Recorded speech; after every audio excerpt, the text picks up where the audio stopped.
Hello everyone, and welcome to the Dice Commando YouTube channel. I'm Andrew, with you here as always. This is the Commando Cast, a video cast about all things Star Wars Destiny. This video and others like this one are possible thanks to viewers like you. Please show your support with a like and subscribe, and be sure to hit the bell notification icon so you don't miss any new videos. If you want to get involved with the channel, consider becoming a channel member. There are many benefits to channel membership, including access to our Discord, exclusive deck tech and strategy videos, and the opportunity to help create channel content. I want to sincerely thank all our channel members, as I truly couldn't do this without your support. You guys rock. Go Commando. Hello everyone, welcome to Dice Commando and the Commando Cast. I'm Andrew here with a very special episode and a very special guest. So earlier this weekend, during the big competitive tournament, ARH announced not only the set name, but also the release date, which I think surprised everybody, for the project that was previously known as ARH 3. Today I'm here with Aaron Chapman, design lead of High Stakes, which is coming June 11th. How's it going, my friend? Yeah, great. Thanks for having me. Thanks for inviting me on. I'm excited to chat. Yeah, I think this is the earliest we've ever had on a person talking about the new set, so this is very exciting. And you guys announced it this week, and it's almost like we know what we're doing. Almost. So yeah, what are we talking about today, man? Aside from the obvious. I think today we're going to talk a bit of design philosophy and the approach that ARH is starting to take going forward with more sets and how we're approaching design.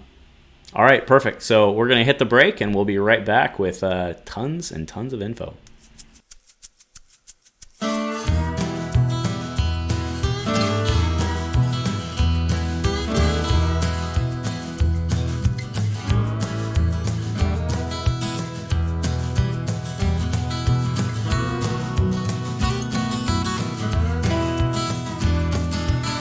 Hello, Destiny friends. Thanks very much for joining us today. I am very excited to be having this conversation. First, I want to thank Aaron for being flexible in this. This is the first interview with somebody from that side where I haven't had to stay up till like 2 a.m, so that's super awesome. I heard you took the day off from me. That's what I heard. I think that's the rumor, yeah. Yeah, awesome. So, I mean, for I think a lot of people know who you are with your previous work for DDU. You've been, around the community, but why don't you, for just everybody, kind of tell us about yourself, how long you've been with Destiny, kind of your history of it, and just who you are. Sure. Destiny was my first card game. I started playing probably the tail end of Awakenings. Just saw it. Never played a TCG before, never played Magic or anything like that.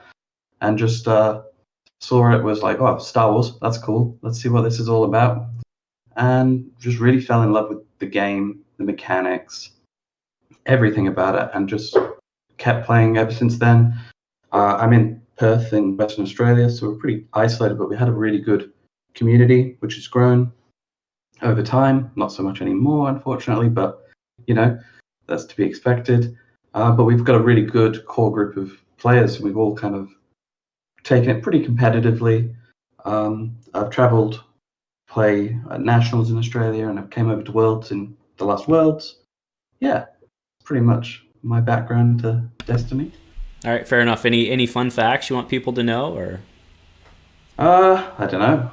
Maybe not want people to know, but are willing to throw out? I don't know. Yeah, I'm a web developer by day, and just, really enjoy the game, and just, I guess that's it. I don't know. Yeah. Great. Well, I had pre-sent some questions to him so we could kind of, talk this back and forth. So we'll start pinging those, and we'll just kind of do stuff naturally as we go.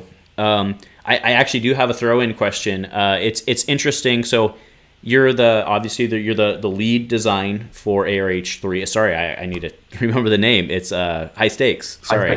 Yeah. You're the lead design for High Stakes, which is the Mando set, which I know a lot of people are going to be very, very, very excited about. And a disclaimer, it may not actually be the Mando set, but we know there's Mando themed stuff in there. So disclaimer there, because I don't know anything. Right. Just trying to save my man some stress later. But so this is the first time technically that we've had an international person, right? The first time going global. I think that's a big deal. As our international rep, to be clear, we've had plenty of international people involved with this from the get-go. But what do you think it means being the first international design set lead, taking this global, basically, right? What are the implications of that from your perspective? And if there's none, that's fine too. I don't know if there's huge implications. I think it just really shows that we're a global game. We're not super United States centric.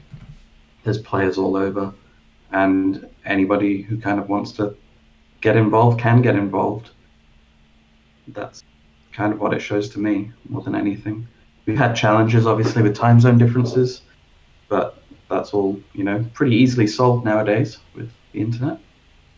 Yeah, and I mean, I think a lot of people have gotten more used to the time zone things over the last year, for sure. Yeah, definitely. And whether it be personal or business related. So, fair enough. So, I'll just shoot into the first question that I think everybody's probably wanting to know. I mean, obviously, and again, disclaimer to everybody watching, right? We are 2 months out from the set. They are very much still in the design phase, right?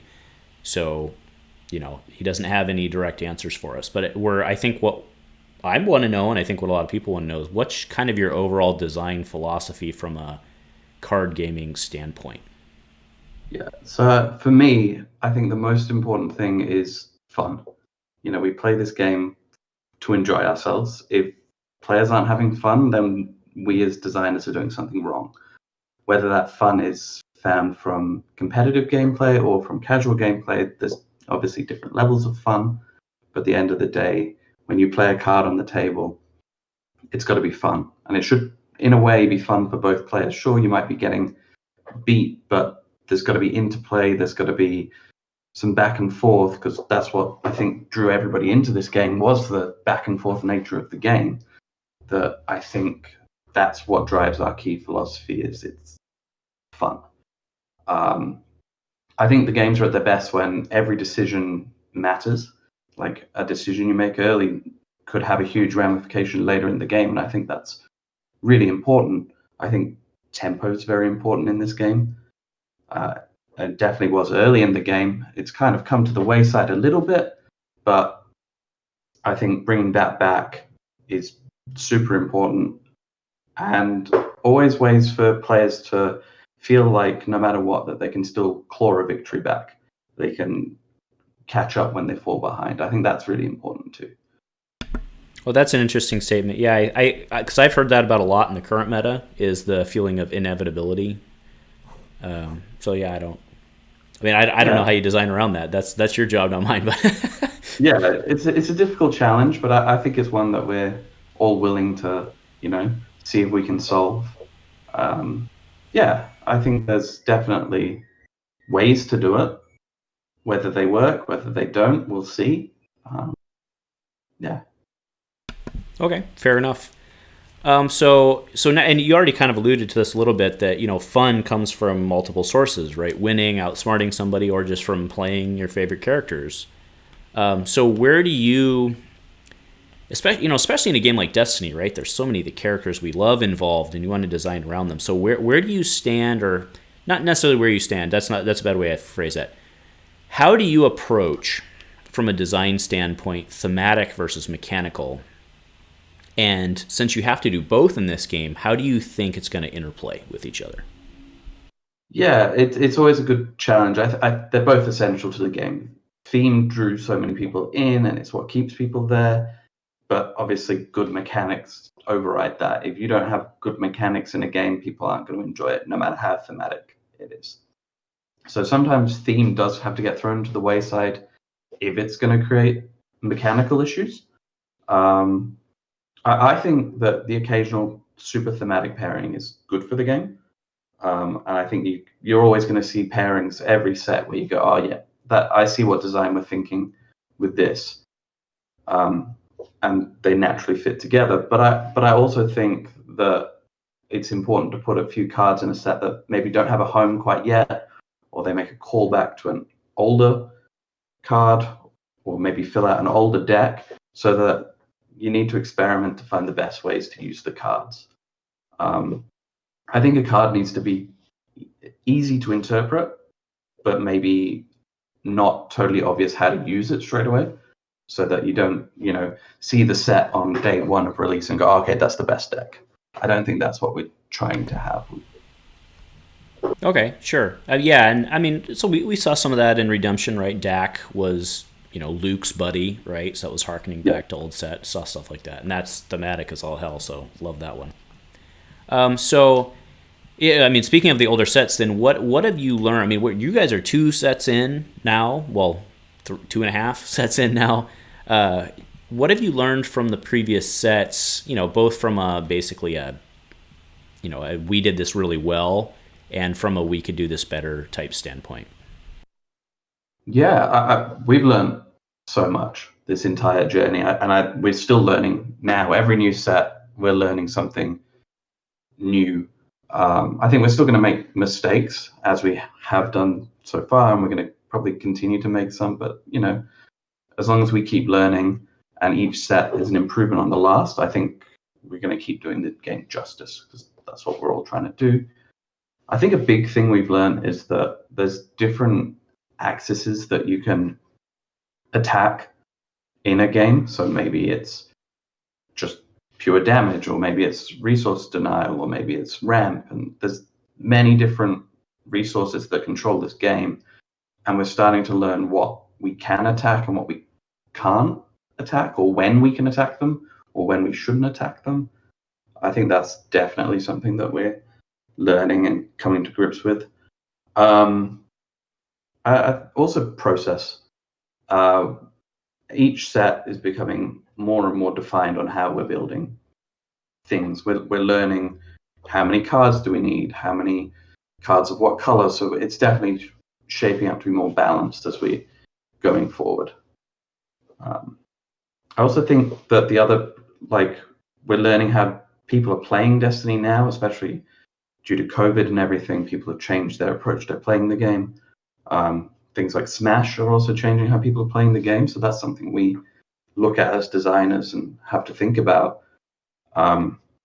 Yeah, I think that's definitely something to consider, how people are approaching the game as it's, continuing to develop. Yeah, that's interesting. I mean, especially the comment about Smash is that's actually something that people have reached out to me, and this is a complete side note, by the way, but people have reached out to me and they're like, hey, have you talked to ARH about doing an ARH set? And in order, obviously, to do that, we would need 14 and 15-ish point characters. But to come to you and say, hey, can you please design for Smash, is a completely different request for designing a real set. So it's kind of interesting to see how that'll flush out over time.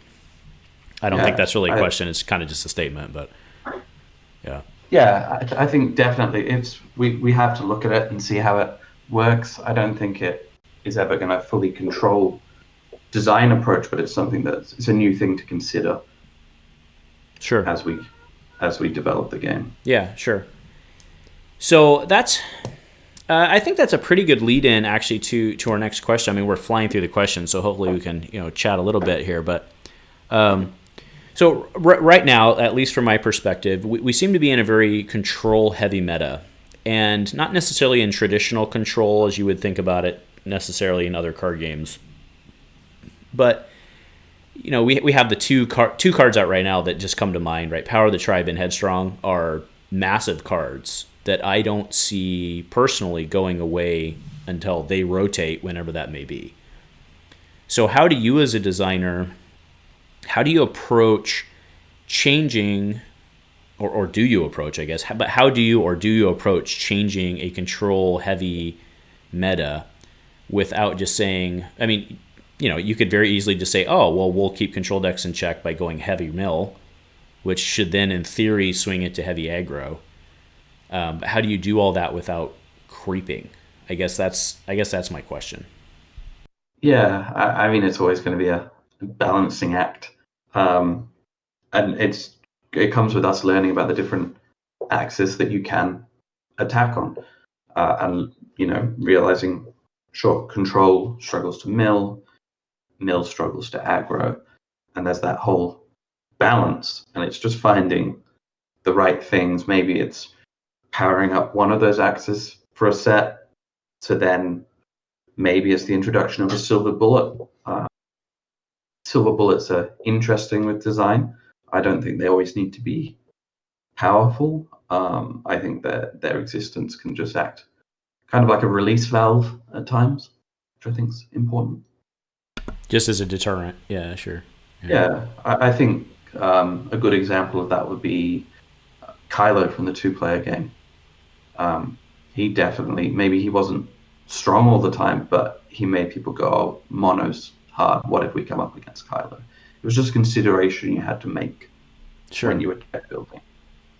Yeah, I mean, I'll back that up. I mean, I'm an old man, so when I do my decks, I often do them in binders, and I always put the cost next to them. And when Kylo came out, I had to start putting the color next to him as well to, try to make sure I was diverse. So I think that's an excellent point. Yeah. I don't think it'd have to be as maybe strong as Kylo could be, but that's an option that's always available to us. Mm-hmm. Okay, fair enough. So when you were talking about, I'm just referring back to kind of the earlier chat. You were talking about what valves you could and couldn't push for design and when you could push them. I was inferring that maybe you were referring a little bit to choke as a mechanic. But where do you fit? Like, that's the hot button issue I think right now in the meta in terms of the casual versus competitive divide. So kind of what's your take on choke and how that should work or could work? It's an interesting one. I think the resource denial is always going to be an element in the game. It's just when it can be effective. We realize pretty quickly, and I think it's been evident throughout the history of the game, that early game resource denial is too strong. Late game resource denial is not strong enough. Where it plays and it's still fun and creates decisions, I think is important. Yeah. Yeah, I mean, yeah, fair enough. And you have to interplay it with your own set. I mean, when your set comes out or your team set comes out, it's going to change everything as we know it. So it's hard to put it into context. But yeah, it doesn't change the fact that taking a resource on turns 1 and or disrupting a resource on turn 1 is pretty darn good, right? So, yeah. Fair enough. And I think that's something that we're learning with how the resource system works in Destiny. What a resource is worth early in the game compared to what a resource is worth late in the game are two totally different things. The system may not be granular enough sometimes to attack it early. It's a balancing act. Yeah, I mean, I think that's something that's probably a whole different episode, right? I mean, I've had value episodes, and there's been plenty of value discussions over the course of our game, but we look at EV a lot of times on a die, and I don't think EV tells you the whole story, right? Like if you look at what Pirate Loyalist isn't he a 221-000? Yeah, so he'd be less than 1 EV, but I think we can all agree he's got way more than 1 EV, right? So, and a 3-for-1 isn't necessarily very good round 1, but it's pretty good late game. So yeah. Okay. Well, what else do you guys, or what else can you share with us? I guess I'll just turn it over to you and kind of let the monkeys out, man. Yeah, I think you made a point on power creep before.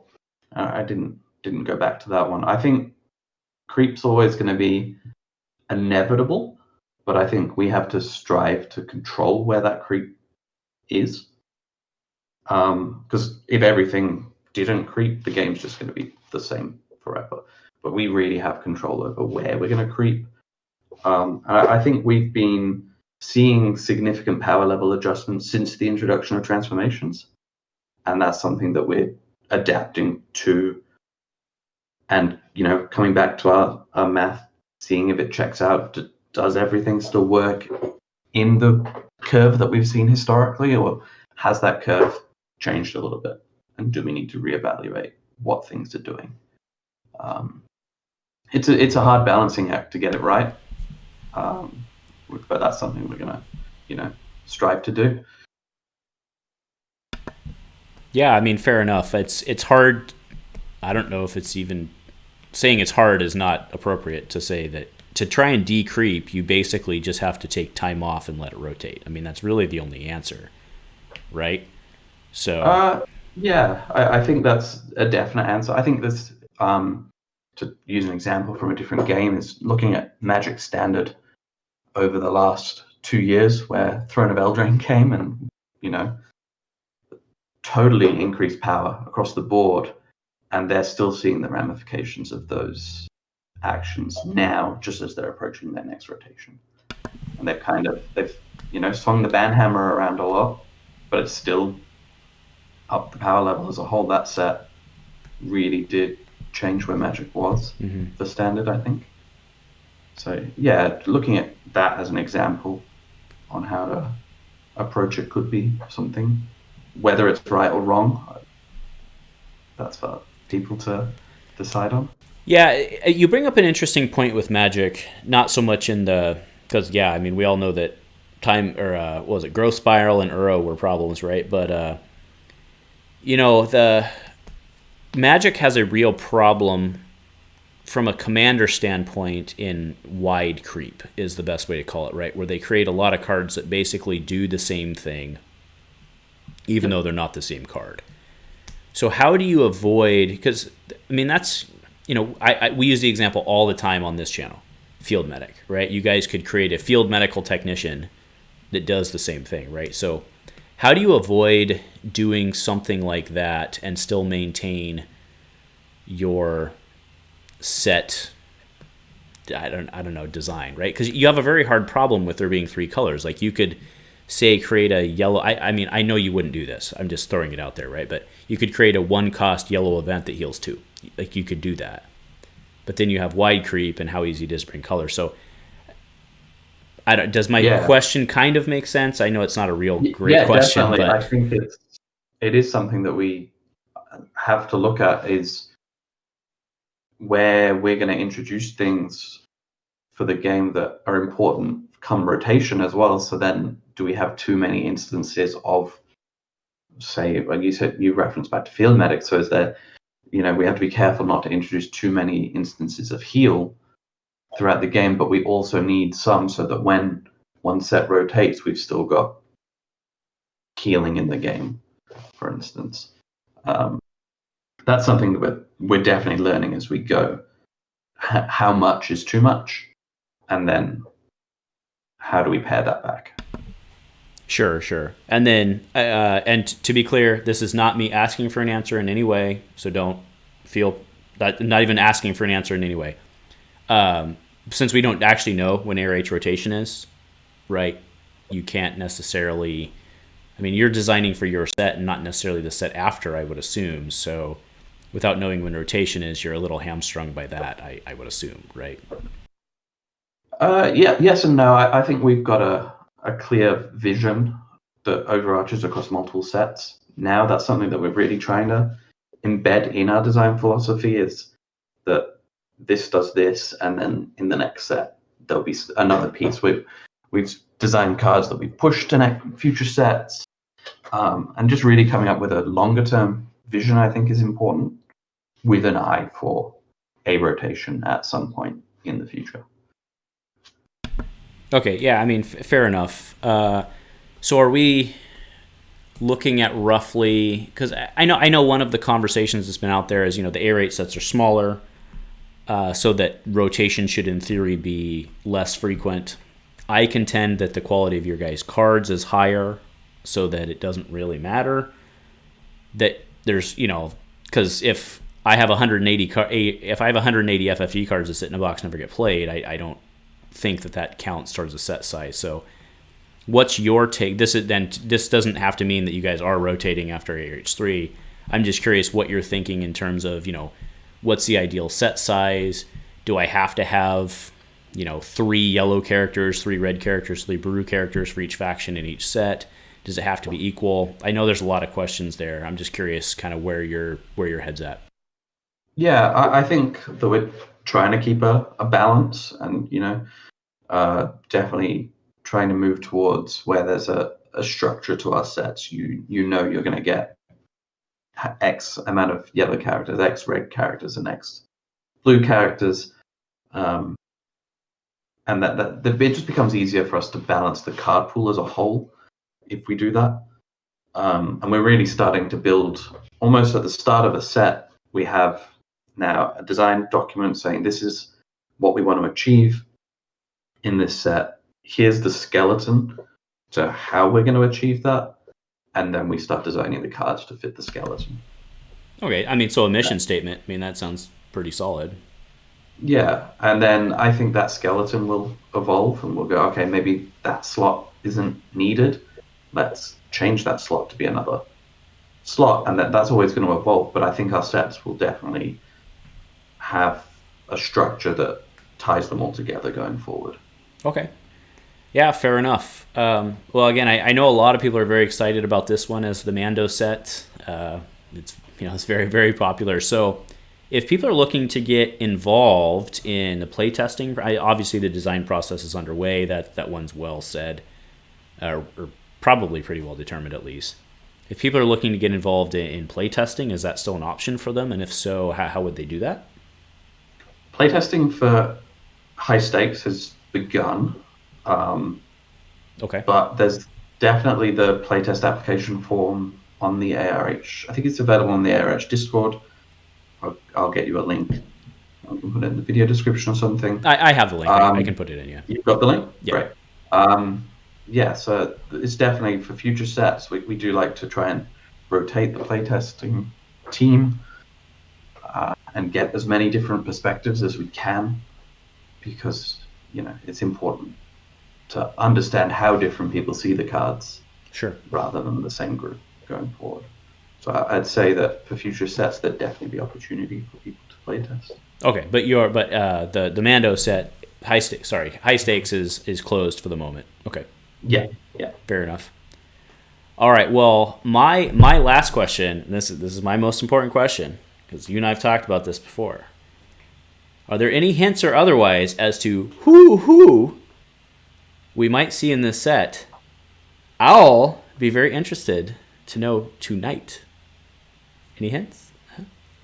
Oh, I don't know if I can give too many away that's just fine. Yet, but I think if you keep an eye on the horizon, that things might come out pretty soon. Nice. Well, I mean, I think it's pretty safe to assume that the gentleman at the bottom of the screen, Mr. Mando, I think it's pretty safe to assume he's in there. So I think that's a safe bet. I'm still rooting for my girl Bo-Katan, but all right, fair enough. Yeah, I mean, thank you again for taking the time to join us. I know that your and I's initial plan is to have you back a couple of times before release. Yeah. Or at least once more before release, and then once more after release. Sorry. Yeah, that's definitely. I hope to come back again and show you more as more progresses. Yeah, well, we'll count on that hopeful spoiler. We like spoilers around here, so. I think everybody likes spoilers. Yeah, well, people don't hate them. Fair enough. There's definitely some talk in the Discords often. So, one thing I didn't ask and probably should have: what was your favorite deck through all of your history of Destiny? My favorite deck is Rey Ayla, without a doubt. Rey Ayla stairs. I like it. Yeah. Your wife and I are on the same page. I like that. Yeah, I played the heck out of that deck. That was a good deck. Oh, Shoto. I miss Shoto. I still play it when I play Infinite. It's been my favorite. Some of the power level probably wouldn't go too well in today's standard, but for where the game was at the time, I think that symbolized everything Destiny should be about. Actually, I was thinking about that a couple days ago. Could you imagine Shoto in today's Shield? Like, can you imagine Shoto on Leia right now? Oh my god, it'd be strong. That'd be bad news, bro. Yeah, I miss Shoto, but I don't think that one needs reprinted. So, fair enough. Yeah, it's a hard one, and that's something that we do look at. We go, is there a way that we can bring back some of those classics? Is there a way that we can look at those classics and what they symbolize, and then how could we reintroduce them in a way that fits more akin to where the game's at now? Yeah. And I like to hear that you play Infinite. That's going to make a lot of people watching this channel happy. I think as well, that you at least have that background and mindset. So I think that's a Yeah, positive. we play all kinds down with my local group. We play Infinite. We do a bit of Infinite Free for All, which is always fun. And hopefully, we're hoping to finally build our Infinite Cube soon, Oh, okay. because Limited Destiny, I think, has its own struggles, and I think a well-designed cube could be an interesting approach to Limited Destiny. Yeah, we've got heaps of options. We're always open to experimenting with new things locally, see what they're like, see if they're fun. Well, if you knock the ball out of the park, I know that's an American term, sorry, but if you hit a home run on the cube, we'll have to have you back and let us know. The best I've been able to come up with was Smash, which was just pre-made stuff. Yeah, Because definitely. I agree. I love inefficient Destiny. I think inefficient Destiny is the best, purest form of Destiny. But sometimes when it's too inefficient, it just becomes not good too. So Yeah, like I think in drafts always had a problem where you you end up just selecting dice because you need dice. yep. And there's never it's this dice versus this event. That decision's hard. That's something I'd hope to hopefully solve in a cube. I don't know if it's possible, but yeah, it's a challenge. I always enjoy a challenge. Well, if you can figure that out in your free time between getting the next set out and the next, actually, it's 2 months. It's actually today. It's the 11th when we're shooting this. Sorry, this will go up 4 days later, so it's less than 2 months. Less than 2 months when this goes up, but that's crazy. That's crazy to think about. It feels like so far away. So anyway, we're just durdling at this point. Let me turn it over to you for any last parting shots or anything else. Yeah, no, just thanks again for having me. It's been a good chat. It's always good to chat Destiny with people. I'm glad that people are joining us on the ARH journey, and hope people continue to do so going forward. It's great fun, and I think this game's great fun, and long live Destiny. Hell yes. Well, again, thank you for joining me today. My joke, just to be clear, guys, my joke earlier about him taking the day off for me was not true. It just worked out that way. But thank you for not making me stay up till 2 a.m. to do this also. And for taking your time to spend it with us on a Friday morning. I appreciate it. So great. I think other than that, I think the only thing people are going to want to know is what's your cat's name? My cat's name, oh, you guys probably heard him in the background. His name's Lando. Oh, perfect. See, everybody definitely wanted to know that. All right, my friend. Well, but he's good. We're going to put this one to bed. Again, thank you very much for doing this. I know I'm very excited about the Mando set, especially because, we had some undelivered promises in Wild Horizons, and now we're going to get them in a different form. So awesome to see, very exciting. So again, everyone, ARH High Stakes, ARH 3, coming June 11th. We are here talking, looking forward to it. So again, thank you very much, my friend. Got to say it with me. Go Commando. Go Commando.